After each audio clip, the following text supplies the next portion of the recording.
आता आरोग्याची काळजी जर संपूर्ण वारकऱ्यांची काळजी जर कुठलं आरोग्य शिबिर घेत असेल तर दरोडा म्हणायचं का त्याला काय म्हणायचं ह्याचं उत्तर मला वाटतं सांप्रदायिक पंथातले वारकरी देतील।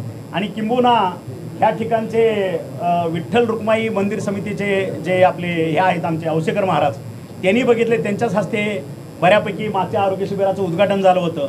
आणि आरोग्याची सेवा कशा पद्धतीनं पुरवली, शासनाचा खर्च किती झाला आणि भैरवनाथ शुगर वर्क्स लिमिटेड ह्या माध्यमातून उद्योग समूहाच्या माध्यमातून शेअर्स फंडातनं खर्च किती झाला। मला वाटतं आपण सर्वजण सन्माननीय पत्रकार आहात, इथले सन्माननीय नागरिक आहात, आपण RTI खाली अर्ज करावा आणि मागच्या वर्षी शासनाच्या तिजोरीतनं ह्या महाआरोग्य शिबिरावरती किती खर्च झाला याची माहिती घ्यावी आणि ती माहिती माननीय सदस्य सन्माननीय सदस्य आवार साहेब यांना द्यावी आणि मग त्यांनी त्याच्यावरती भाष्य करावं असं मला वाटतं। गोळ्या औषधाचा खर्च 2.5 कोटी दाखवला आणि डॉक्टरांचा खर्च जादा दाखवला नाही। तेच RTI खाली माहिती घ्या, त्याच्यावरले एक्झॅक्ट आकडे तुम्हाला समोर येतील। मला वाटतं त्या ठिकाणी प्रशासन तर तुम्हाला अशी दुटप्पी माहिती देणार नाही।